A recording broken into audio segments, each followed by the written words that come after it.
It was just so easy.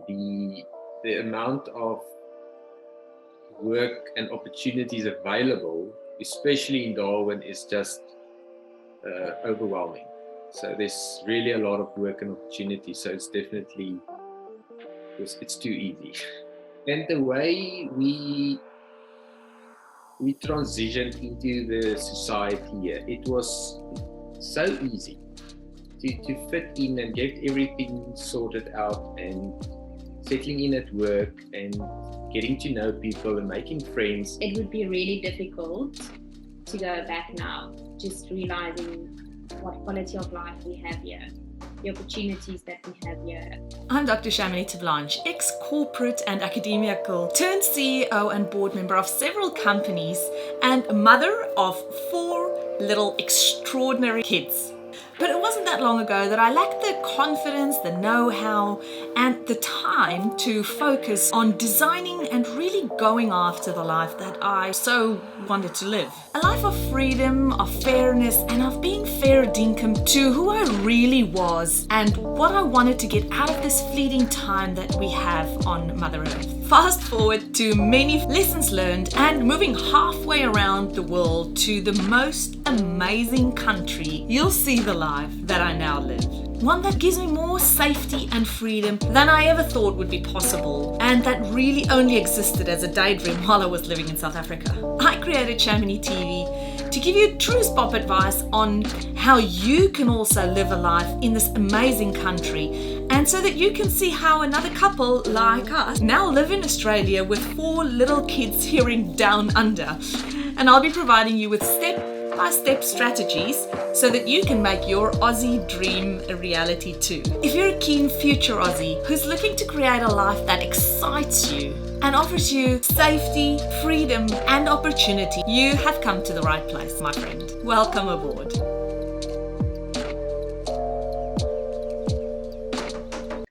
Before we continue with the episode, I just quickly wanted to jump in here to let you know that Migration Made Easy, which is our signature online course, will be opening its doors very soon again. If you are serious about making your way over to Australia as soon as possible and you want to become a part of the best community on the internet, you want to make sure that you are on our waitlist. www.shaminitv.com.au/waitlist. And we will teach you everything that you need to know in order to maximize your chances to make it to this amazing country as soon as possible. All right, let's jump into the episode. Hi, Marius and Natasha. Lovely to meet you. How are you guys going? Hi, Shamani, very well, and yourself? Good, thanks. I am good, thanks. And you are all the way from Darwin today, from Pretoria to Darwin. Wow, what a big move. Quite a big move, and a lot of people asking straight into Darwin, and why?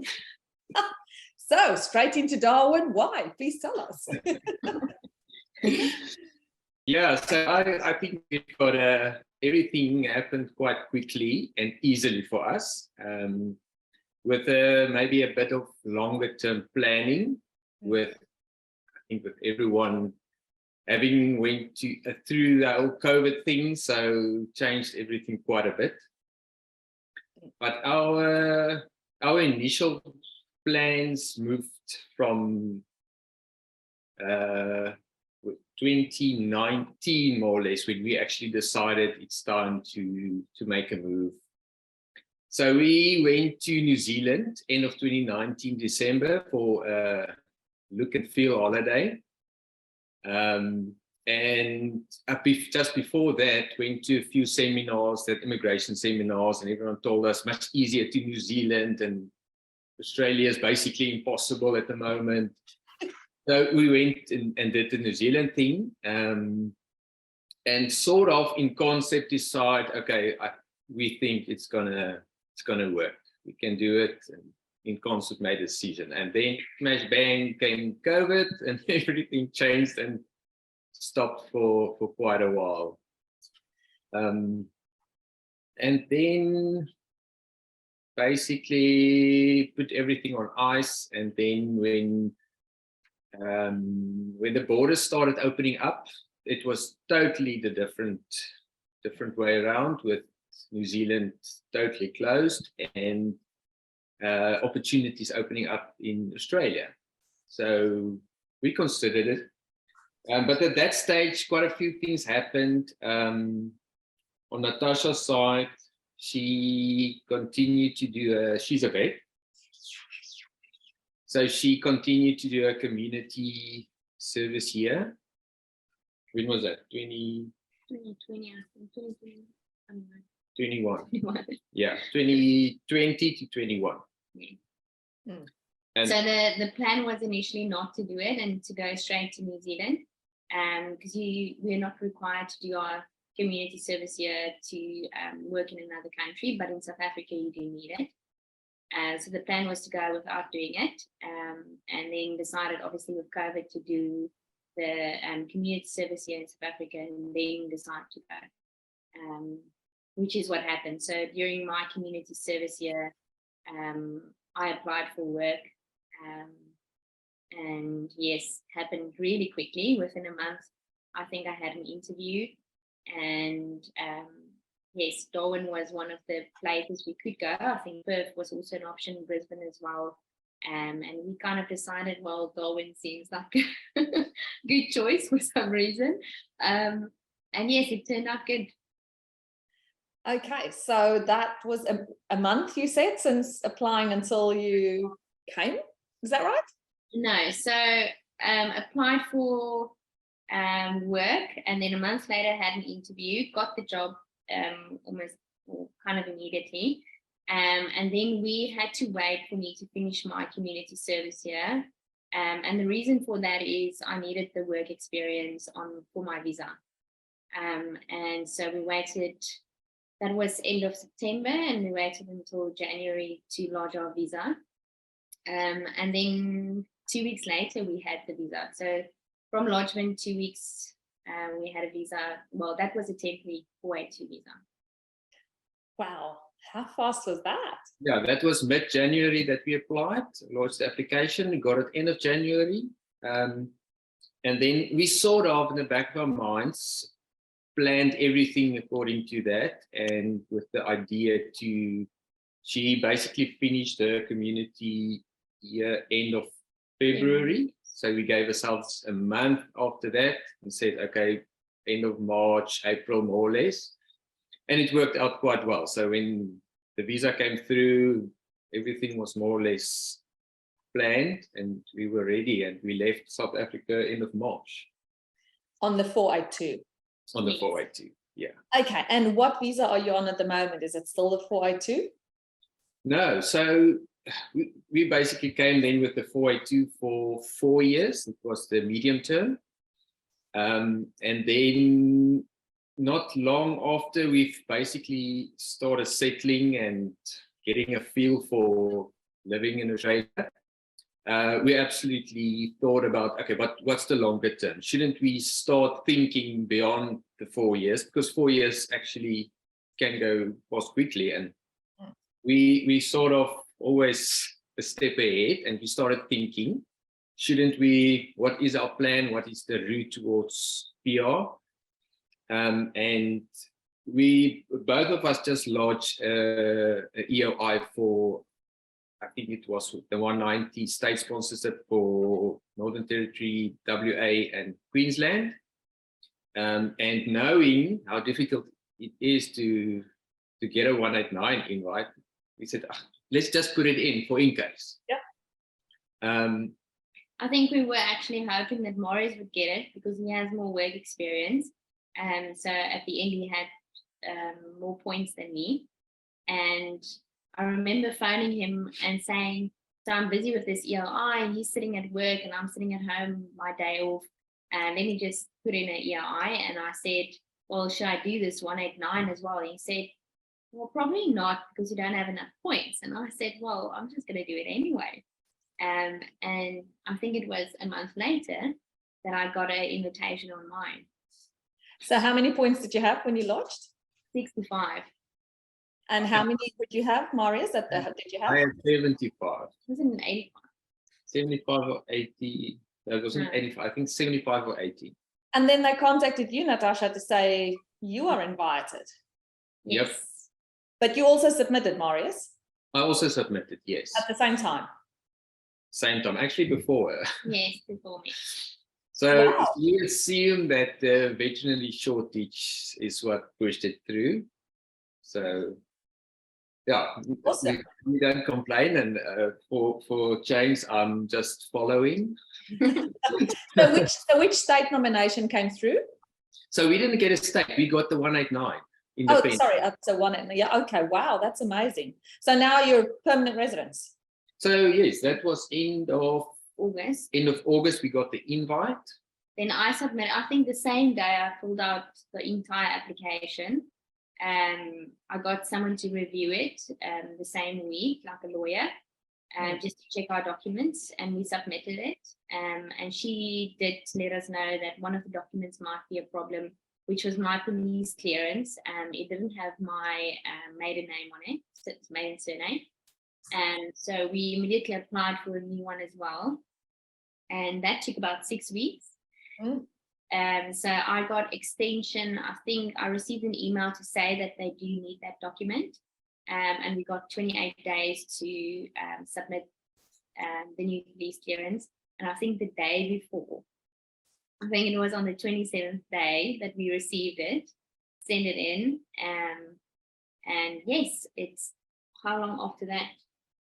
So that was September. End of September. And so let's say around 2 months later, we got the visa. Amazing.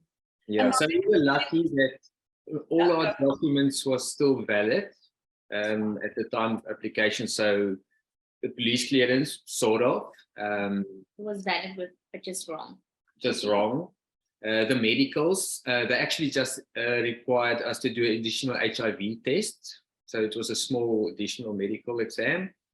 Yeah, and our language test and skills assessments, we did all that. Everything was ready for submission. So it was a quick. We didn't really need the language test for the 482, but we decided last year before leaving South Africa that we're going to do it anyway. If the opportunity arises, we do have it. And it was quite a good call that we did. How did you go with the English tests?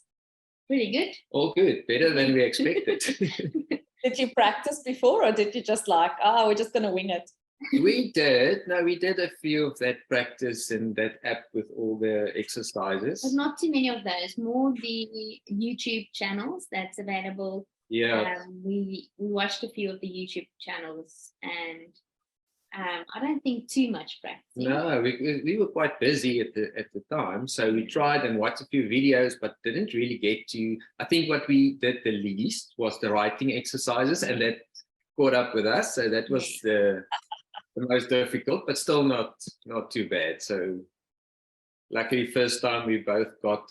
I think we got.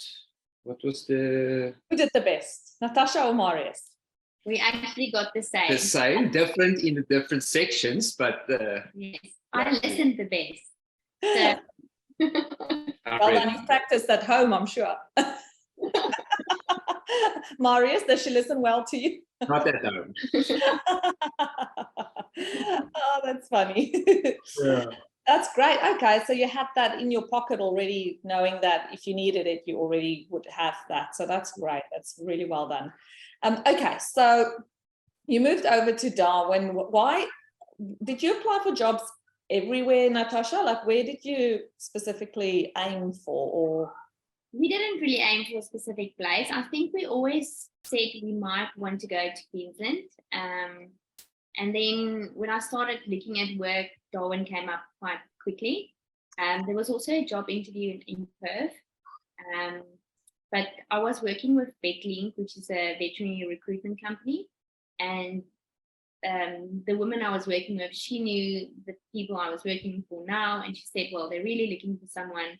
And I kind of just liked, I think the interview went well and decided, well, that's what I want. So we just went. Yeah, we took a leap of faith. We Googled what is Darwin about, and a few people said it's hot. Nobody wants to go to Darwin. But what we could see didn't look too bad. And we said, let's take a chance. It really, everything fell in place. And with her job offer, it just seemed like the right thing to do for the moment. I didn't know about Darwin before. That it existed? No. Yeah. I don't think you're the only South African who don't know. Did you go, where on earth is Darwin? Let's pull out the map. That's a good research. Right at the top of Australia. How on earth do I get there? Okay, so tell me, now that you've been living in Darwin for a few months, how hot is it? Very hot. So we arrived end of March, which is supposed to be the end of the wet season. But we walked out of the airport and the heat just hit us in the face. And we said to ourselves, this is supposed to be better already. How are we going to survive this? If this is the better, how hot is the hot? So it was quite a shock on the system. And then it sort of cooled down a little bit, and we were heading towards the dry season. That was fantastic. It was the best weather you can imagine. So you're not allowed to speak about winter because there is no winter here. It's the dry season. And that's when everything opens up. All the camping spots, all the markets, the evening markets. Great place to be in the dry season. So that's when everything in Darwin just gets life. So the rest of Australia is also in Darwin in the dry season. There's so many people from down south that's up here. What's the sort of average temperature during the winter, minimum and maximum? So minimum, we actually had the coldest. It's 17. 18. Yeah. Well, yeah, one morning, I think 3 a.m., Darwin hit the coldest in, I think, 10 years. It was around 18 degrees. But normally around 22 minimum and maximum 27, 28. Is that dry season? Dry season. And they're not a lot different in wet season. So maybe it goes down to about 24, 25. And then maximum around 33, 35, but humid, very humid. So you always have your air conditioning switched on? Always. During the dry season, we were able to sleep without it for about 3 months. Yeah. There was 3 months that was really good. Like we didn't need our air cons, but now it's kind of running the whole time. And I used to jog in the mornings, which was lovely in the dry season, but now in the wet season, I'm just not running. Now you're wet before you go out the door. Yes. You just stay indoors. So do you swim instead for exercise then, Natasha? So I just go to the gym. It's way better under the aircon. On the treadmill, or what? Do you do weights, or what's your? I do the F45 training, so it's kind of CrossFit vibes almost. Yes. Good. Okay, now I have to ask about the animals that you work with, Natasha. You did your community year in South Africa, and then you pretty much went straight into private practice, I'm assuming here, or is it an animal hospital, or what's your setup? So the community service here in South Africa was community-based production animals, mostly production. We did see a few small animals as well, but very limited resources, limited placings, limited work experience as well. Which city was that in, or town? So it was outside of Marble in Limpopo. So I was placed away from home. So Marius lived in Pretoria and I lived on a farm actually, because that was the closest to the community that I could live. And then I would go home every weekend. So we didn't love that. Big battle, but we made it. And then, so here I came immediately into a small animal practice, so private practice. I see mostly dogs and cats, some wildlife as well. So think if you can call that wildlife. How wild is the wildlife? Does it bite? Wildlife's what we're used to. But yes, I actually enjoy it. it's good to be in a place where things work, and yes, it's just very different to what I was used to or what I got exposed to in South Africa. How many vets in the practice that you're working? This is an interesting one. So we are actually 3 permanent vets. All 3 of us are South Africans. One is a half-day vet, which is an Australian. And then the owner was actually also a vet, but she's not practicing anymore. Okay, wow. And you're a South African. So when you had your interview, was that with the South Africans? No. So she did mention that, and I think it made a big difference. So the fact that, there's people who understand you, working with you, they've been here, both of them. It's I can probably just mention their names. So Shane and Leonna's been here quite a while, for about 10 years, I think. Both of them 10 or more years. And yeah, we speak Afrikaans in the practice. It's good to have people around you that understand you and know where you are. Were they also Onderstepoort graduates? I'm assuming you studied at Onderstepoort. Yes, so both of them graduated there. They're older than me, so they graduated a long time ago. But yeah, good support, good mentors to me as well. So do you actually see dogs with big furry coats in Darwin, or are they all dogs with short hair for the weather? Yes, no, I see a lot of dogs with big furry coats. But how? It's aircon dogs. Well, they all stay indoors.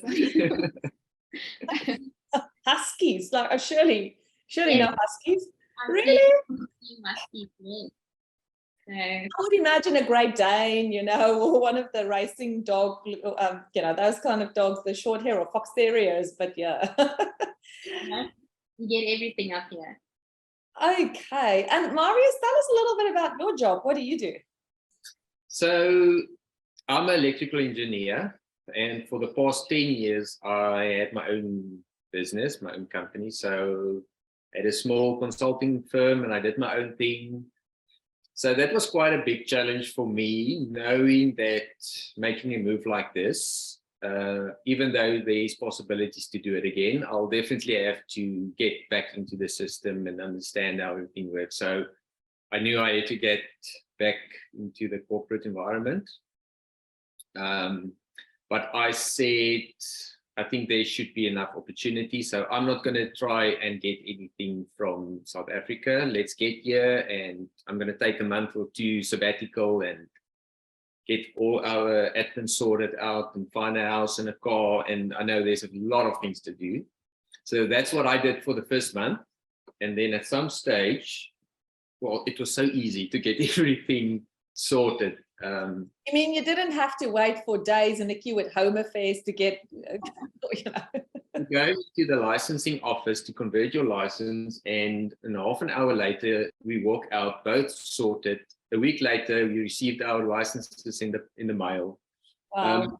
And that's how everything happened. So it was so quick to get into systems and get everything sorted out. So after a month, she said, so when are you going to start looking for a job? I said, okay, I'll probably have to start because I don't know. Said, what do you mean, Natasha? I'm working. I'm looking after the household and I'm feeding everybody. Yes, I remember when she actually, we first bought a small car. When we got here, we borrowed one of the clinic's cars to get around with, and we first bought her car. So I went and did all her paperwork and collected the car while she was working. So I did all the admin. I didn't even know you picked up my car. I didn't know what insurance I had. I knew nothing. You just did it all for me, and I was working. But then at some stage, I thought, okay, I'll probably have to start looking. So I think it was this Sunday that I had 2 companies in mind. And I sent out my CV to the 2 companies. I had a call the Monday morning and another the Tuesday. I had an interview the Tuesday afternoon and the Thursday. And by the Friday, I had 2 job offers on the table. So it went a bit too quickly and too easily. So they were both in Darwin, these companies? Both quite big consulting firms in Darwin, yes. Wow. Were they advertising the jobs, or did you just look up consulting firms and send them your CV? No, I saw some ads in the past from both of them, but at the moment there was nothing, and I just contacted, actually one of the companies, I knew someone in the Sydney office, and I asked who can I talk to, and he just referred me to someone that I sent my CV to directly. And the other company, I got hold of the HR, which is also South African. So, and yeah, it was just so easy. The amount of work and opportunities available, especially in Darwin, is just overwhelming. So there's really a lot of work and opportunity. So it's definitely, it's too easy. So what you're doing at the moment, is it the same than what you did for yourself in your own consulting firm? The same, but a lot different. So it's still consulting engineering, but yes, totally different types of projects, different bigger projects, and a different way of doing things, but in concept the same. Okay, so are you working in the office mostly, or do you have a hybrid model? No, it's very casual. So we've got an office. I like to go into the office at least 3 times a week, but it's so. I'm sure you're stuck in traffic all the time. Traffic?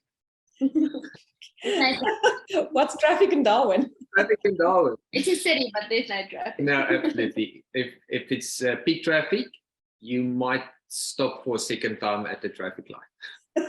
That's peak traffic. Oh, wow. So sorry, I interrupted you. You're on a very casual, flexible model, so you can work from home or really anywhere. easy to work from home. So I'm very well set up with our home office, and everything is online and on Teams. But I like to go into the office, a bit of interaction with people. I can't do it just sitting at home. So I prefer. Well, it's very important, especially in the beginning, since you are finding your feet in Australia and learning about the culture and how things work, that you do go out and talk to people. Otherwise, it's easy to just take the easy way and just stay at home and not see people all that much. And that's when the problems usually start, I've noticed, is when people retract themselves from society and they stay home, and then they're like, oh, they're getting sad, and all they do is they watch Facebook and look at what all their friends in South Africa is doing. And luckily there's no time for that. And Natasha, what's your schedule like? I actually work, 16 out of 28 days, which is, it sounds not that much, but it feels a lot worse because I work a lot of after hours as well, which is actually okay. I'm still new in the industry as well, so kind of like it. I still want to work and do a lot and see a lot, and so I'm actually okay with it. But yes, in South Africa I wouldn't have 5 days, because I worked on Friday the last, and I've been off the whole weekend, and I'm off tomorrow as well. So it's been 5 days, not on leave, just off days at home. So doing the things that you want to do, and so I think there's more time. Whereas in South Africa, I would have probably worked a 5-day week or a 6-day week, maybe every week. So yes, I think less working hours. I'm taking on a bit more than what I should sometimes, but it's okay. I'm doing it myself. Well, and you're learning a lot, I'm sure. Yes, I'm still in the beginning of my career, so learning a lot. Are you doing operations as well on the pets? Yes, so we do sterilizations, and that's something I think the South African graduates or vet graduates are very good at doing. So the Australian new grads actually struggle a lot with their surgical skills, I think, just getting out of varsity, whereas we are quite comfortable doing surgeries. So I'm getting quite a lot of surgical time. The biggest surgeries I'm still learning to do, but I've got 2 great mentors. So yeah, getting a lot of surgical time. So How old are you guys? I didn't even ask. So I'm 29 and Marius is 39. 29, 39. Okay, you're in like the fleur of like the peak of your lives. That's amazing. Where did you guys meet? So we met at scuba diving weekend Sodwana? Yes. in Sodwana in 2016. Yeah. I think it was 16. And she was still studying full-time at that stage. And we got married August 2019. And then COVID hit, and then life changed. Yeah, so we had a challenging time. It was COVID, it was a final year study, and then the department placing her in Marble Hall for a year. Even though we tried and I don't want to say failed, but yeah, we did fail because they didn't care that we were married. They said it's not a reason enough. So it was not the best and easiest time for us. So we sort of had a clean start in Australia, a blank page. we were almost married for 2 years, but it was the first year. Well, this 8 months that we've been here is the first that we've actually lived together. And I think I was visiting one of my friends that came to Adelaide, I think a weekend or 2 ago. And I said to Marius, well, it's the first time that you're going to be at home without me. In a very long time. So, yes, we've traveled quite a lot since we got here as well. We've seen quite a lot in Australia. We've got Have you done the Kakadu Trail? Have you done like around Darwin and all those? Because you guys, for the viewers who don't know, and maybe you can share with us a little bit, what does the landscape look around Darwin area, and why do so many people from around the world come to your area? So that's probably for Litchfield and Kakadu, all the nice national parks and the waterfalls that we have around here. It is lovely, and I think Marius likes it. Well, we both are very outdoorsy people. We like camping a lot, and there's a lot of camping spots around here. So, but you can maybe say something about that, the landscape. Yeah, so I think the top end is very relaxed, and everyone, it's strange to see a normal car in Darwin. Everyone's got a ute or a Prado or off-road vehicle with a rooftop tent. Everyone is just camping and fishing and outdoors. That's the way of life in Darwin and the territory. So there's so many camping spots and off-road trails and national parks. We're surrounded with, I think, with 9 parks. So the opportunity to travel is just endless, but also only in the dry season, because during the wet season, there's a lot of places that you just can't reach because of flooding. And so, I have seen that. That is quite spectacular how that happens. There's nothing, and then it starts raining, and then suddenly there's a flood. It's like the floodplains. So yeah, so we've been a few places. I still think a lot to explore, but yeah, there's endless possibilities. We started off with we bought like Marius mentioned earlier, we bought me as like a small car when we got here. And I think one of the first things that we went to buy is a tent and a blow-up mattress. Yes, and 2 camping chairs. And we were used to like a rooftop tent at home because we camped a lot in South Africa as well, or more in Botswana, but loved going camping. But then we just decided, well, we need a tent and 2 camping chairs. And we took this little car without it being a 4x4, and we just went into these national parks and we camped. So like beginners. Yes. But we loved it. And did you camp in camping spots, or did you camp anywhere? we did camping spots. And I think, yes, with the vehicle that we had at that stage, that was the best option. We didn't go off-road. I wouldn't do that either. And just something else to probably mention is the fact that there's very limited mobile signal around those kind of areas. So, you know, if you go out there, you better be very sure of where you're going and you've got a good map. Yes. Yeah. Okay, and you have a plan of traveling a bit later in this year, early next year? So like you said, we take every opportunity we can to travel. With her working schedule, it's so flexible, so she can plan without taking leave to work a few more days and then have like 4 or 5 days off. So we've done a few smaller, shorter trips. So we've been to Perth, Sydney, Cairns, Bali. So we take every opportunity we can. So over December, we're planning to do the Great North to South road trip.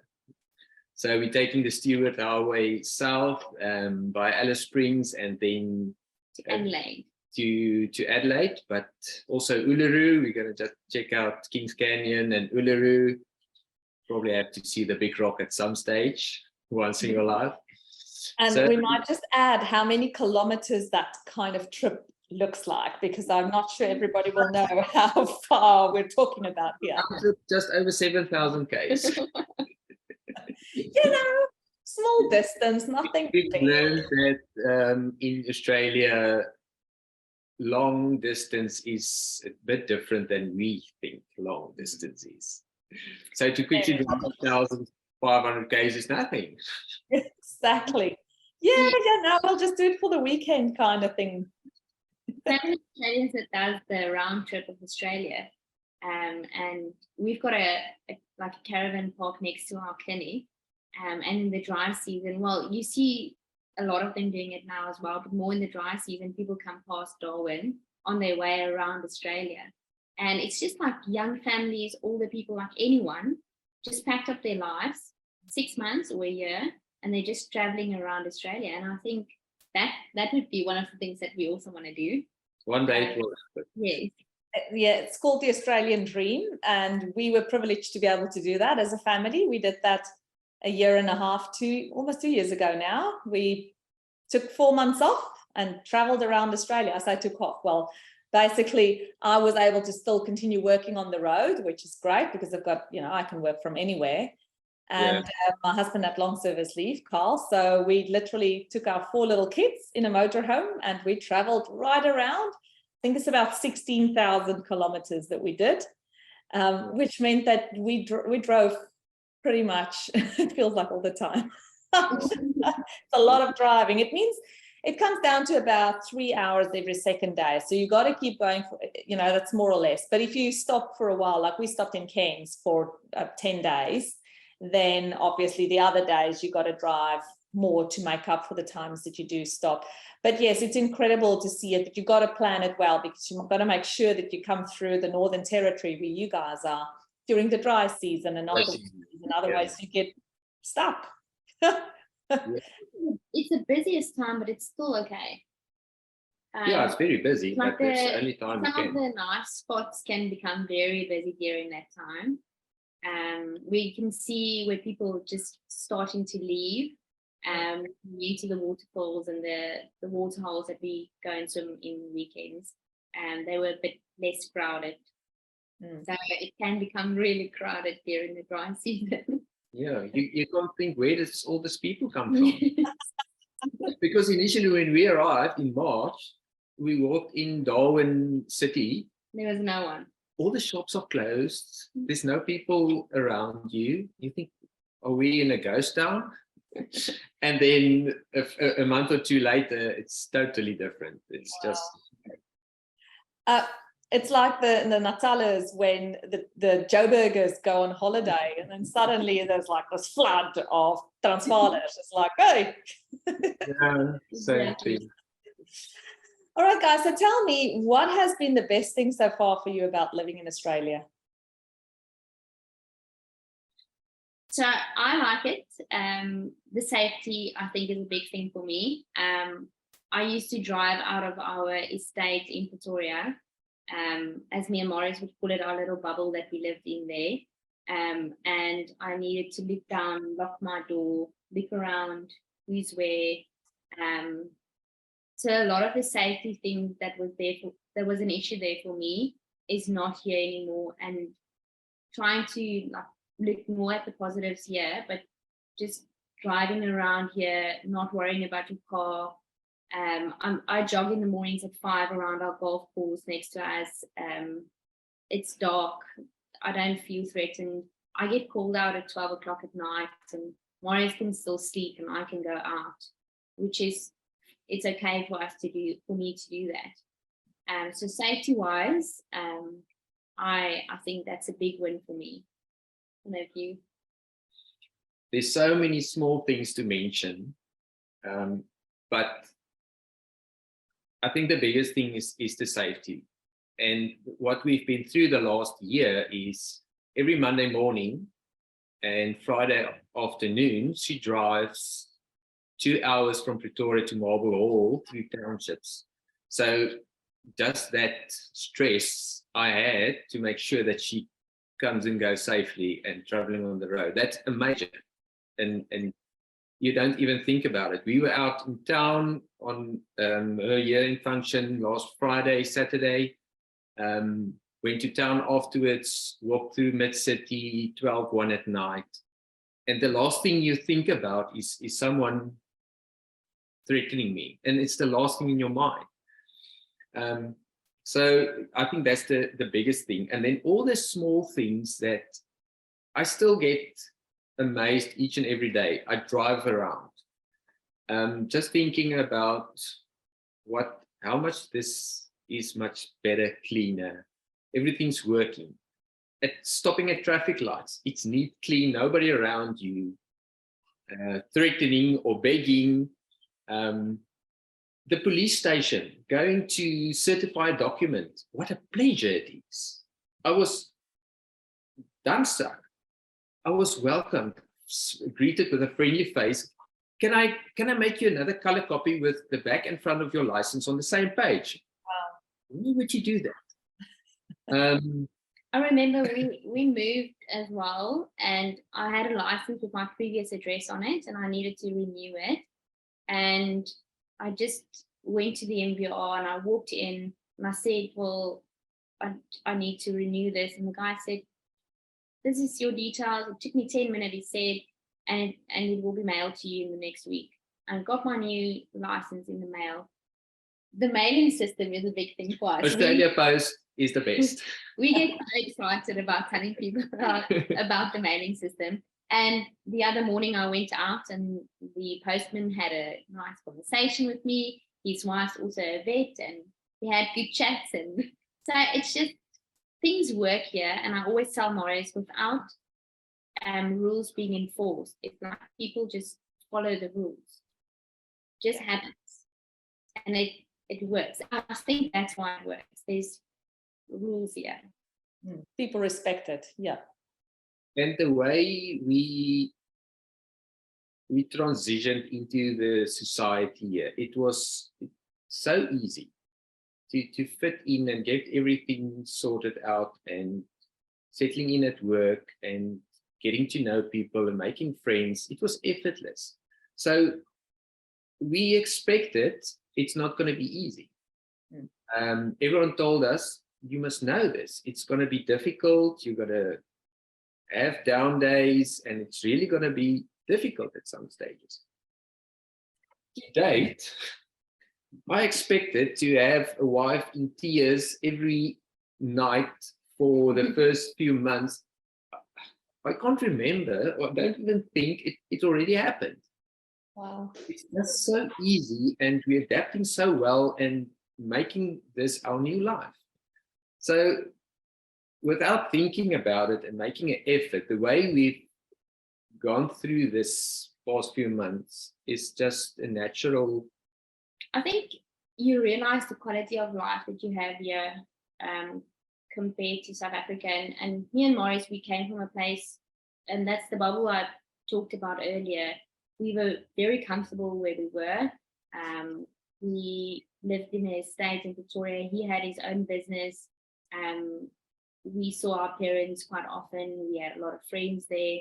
So we really had a good life. And nothing made us come here or didn't chase us away from South Africa. I think just we took a chance, and I always wanted to travel. I always said I wanted to work in another place. But now that we're here, like, we never said we're not going back. We always had this open question, we're coming and we'll see, maybe we'll go back. But it would be really difficult to go back now, just realizing what quality of life we have here, the opportunities that we have here. Yeah. Amazing. It's incredible, as you say, that you cannot imagine while you're living in South Africa what it can be like to live in a world like Australia, in a society where things work, where rules are followed, where you pay your taxes and you see where it goes. And it's, yeah. Thank you so much for sharing your story with us. It's been really a great pleasure to hear how you've just embraced this new culture and how you're enjoying Australia. I love talking to people like you guys who are like grabbing the bull by the horns and living this outdoorsy life, because this, well, there's a lot of positives about Australia, but I agree with you. That's one of the major things, is that you are able to come and go so easily without having to worry and look over your back. So all the best of luck with your trip down south. We can't wait to maybe catch up in a year or two's time and hear how things have settled in, and and see what the future holds for you. Thank you very much. It was really nice talking to you. Thanks, guys. Take care. Bye. Yeah, bye. Thanks for watching today's episode. I really hope that you enjoyed it. If you want to find your dream life faster and land your Aussie job sooner, Migration Made Easy, our signature online course, is the place to be for you. Hop onto showminitv.com.au/waitlist to make sure that you know when our doors do open the next time. Thanks for coming back each week, and I hope you hit the subscribe button so that you are notified whenever we have a new episode. All right, my friend, I'll see you in the next one. Goodbye. All right, so thank you so much for joining me today. If you had fun, please remember to hit that subscribe button, and then it'll make sure that you never miss a thing. I'll see you same time and same place next week. Bye for now.